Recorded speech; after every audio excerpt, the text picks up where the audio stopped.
ബേസിൽ ജോസഫിൻ്റെ അതിരടി സിനിമ കണ്ടിട്ട് വന്നിരിക്കുകയാണ്. അതിരടി എനിക്ക് ഈ പടം വലിയ വർക്കായില്ല. കാരണം ഇത് വലിയ ഹൈപ്പായിട്ടൊക്കെ വന്നതാണ്. വലിയ ഹൈപ്പ് ബേസിലിൻ്റെ വെടിക്കെട്ട് ഹൈപ്പ്, ടോവിനോടെ ഹൈപ്പ്, വിനീത് ശ്രീനിവാസൻ്റെ വൻ സാന്നിധ്യം ഇതൊക്കെ വന്ന, പക്ഷേ എനിക്ക് പടം ശരിക്കും ഉള്ളൊരു വർക്കായില്ല.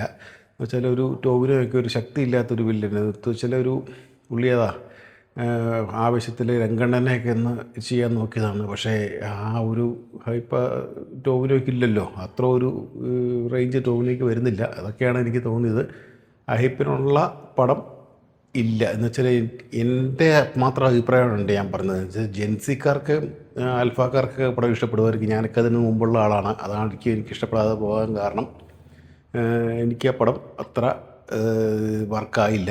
എന്ന് വെച്ചാൽ ഒരു അവസാനത്തെ ടോവിനോടെയൊക്കെ ഒരു ഇത് കൊണ്ട് സെൻറ്റിമെൻറ്റ്സൊക്കെ ഒരു ഒരു ചീറ്റിപ്പോയ പോലെ സെൻറ്റിമെൻറ്റ്സ് ആയിട്ടാണ് എനിക്കിത് തോന്നിയത്.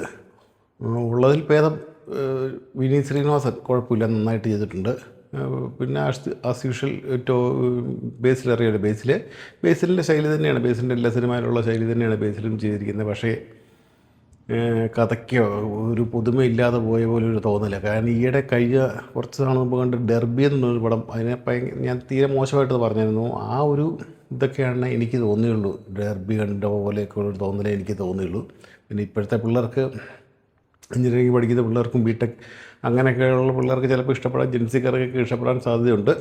പക്ഷേ എൻ്റെ ഒരു അഭിപ്രായം ചിലപ്പോൾ അത് തിയേറ്ററിൽ വെച്ച് എനിക്ക് തോന്നി. പലരും മോശമല്ലേ എന്നൊക്കെ അതിനോടൊന്ന് പലരും പറയുകയും ചെയ്തു. അങ്ങനെയുള്ള പിള്ളേർക്ക് ഇഷ്ടപ്പെടുമായിരിക്കും. പക്ഷേ എനിക്ക് ഇത് വർക്കായില്ല. ഒരു ആവറേജ് മൂവിയായിട്ട് മാത്രമേ എനിക്ക് തോന്നുകയുള്ളൂ കേട്ടോ. അതിരടി. ഓക്കെ.